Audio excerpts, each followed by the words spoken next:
ఈ దరిద్రపు యామిని నుంచి రాజ్‌ని దూరం చేయడానికి అటు కావ్య కుటుంబం, రాజ్ కుటుంబం చాలా ప్రయత్నాలే చేస్తూ ఉంటారు. అయితే ఈ పూజారి వాళ్ళ మాట వింటున్నట్టే విని ఇద్దరికీ ఎంగేజ్‌మెంట్ జరిపిస్తే దోషం పోతుంది అన్నట్టు చెప్పి మరలా ఎంగేజ్‌మెంట్ అయితే జరిపిస్తూ ఉంటాడు. అయితే కనకం ఊరుకుంటుందా? రాజ్‌తో మాట్లాడి అలాగే ఎంగేజ్‌మెంట్ ఉంగరాలు తీసుకొస్తున్న ఈ యామిని తల్లిని కింద పడిపోయేలాగా చేసి బాక్స్‌నైతే మార్చేస్తుందనమాట, ఉంగరాల బాక్స్‌ని. ఇంకా ఆ ఉంగరాలు బాక్స్ పూజారికి ఇస్తే ఇందులో ఉంగరాలేవమ్మా అంటూ ఆయన అనడంతో ఒక్కసారిగా షాక్ అయిపోతారు. ఇక దానలక్ష్మి కూడా తన వంతు సహాయం అయితే చేస్తుందనమాట కావ్యరాజుల కోసం. ఇన్ని దోషాలు జరుగుతూ ఉన్నాయి, పెళ్ళి ఆగిపోయే సూచనలే ఎక్కువ కనిపిస్తున్నాయి, అవసరమా ఈ ఎంగేజ్మెంటు, ఈ పెళ్ళి, కొన్ని రోజులు పోస్ట్‌పోన్ చేసుకోవచ్చు కదా అంటూ మాట్లాడుతూ ఉంటారు.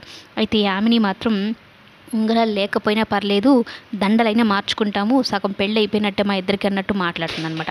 ఆ మాటతో కావ్య షాక్ అయిపోతుంది, రాజ్ కూడా షాక్ అయిపోతాడు. రాజ్ మనసులో ఏంటి, కావ్య ఉందని అందరికీ తెలుసు. కానీ గతం మర్చిపోయినా కూడా రాజ్ ఆలోచనలు, రాజు మొత్తం ప్రేమ అంతా కావ్య చుట్టూనే తిరుగుతూ ఉంటుంది.